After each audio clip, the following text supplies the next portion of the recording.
Alright guys, how's it going? It's the Eastbayanglers today. We're talking about something interesting. We're talking about how to choose the right leader length when you're trout fishing. How to know when and why you need to change your leader length. Let me break it down really quick. In general, when you're fishing in summer, you're going to want to use a shorter leader length. When you're fishing in the spring and in the fall, you're going to want to use a mid-size leader length, sometimes even a long leader.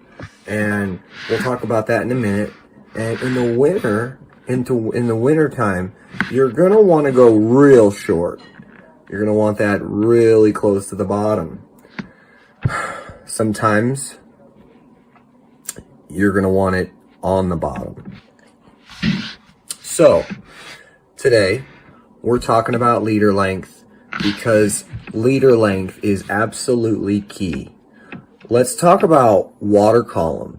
These trout relate to temperature in the water and a particular water column. And generally speaking, if I go out and it's February, I will start fishing with a short leader and with a really long leader. So maybe I'll go 14 inches and then on the other one, I'll go 28 inches.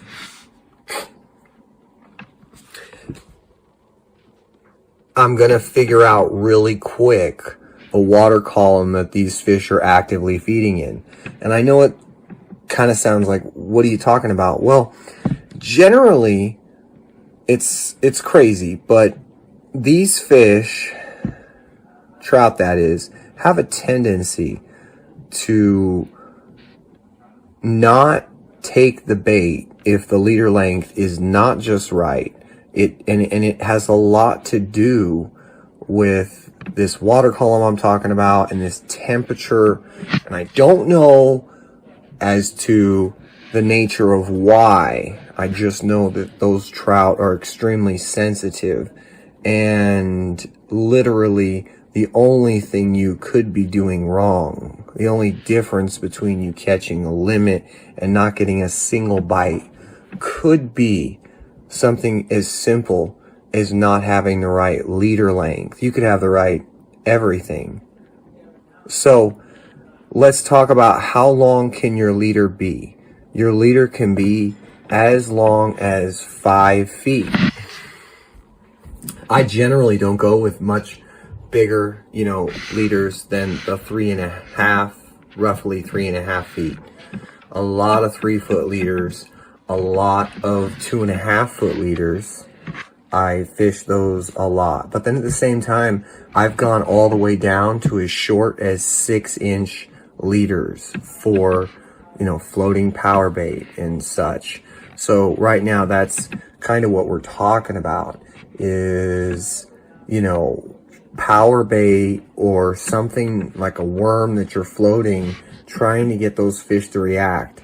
A lot of times you want to consider the fact that if you're bringing in your rig and there's grass, or maybe there's grass and you don't see it, you're not catching it, but your bait sometimes needs to be suspended above grass and other hydrilla, algae, and plankton, just all these different, whether it be a stump or whatever it might be. It's always better to have your power bait in some lakes, ponds that have a lot of that underneath growth.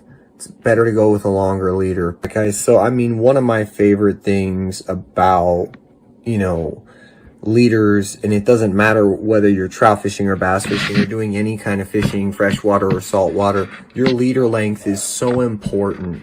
And, most people generally fish that standard 12 to 20 inch. I don't. I generally go 20 plus inches all the time, or I go 16 or sometimes even 6 inches, but it really depends, like I said, whether it's the winter, whether it's the summer, the fall, the spring, seasonal things, seasonal, what season it is, depending on the season, these fish are going to relate to the bottom, or they're going to be much more suspended and on top on the surface. So depending on that time of year, we already talked about that. And make sure that when you are using your leaders, you're using the right line. So whether that be monofilament, if you're trying to get it to float, fluorocarbon, if you want it to be invisible.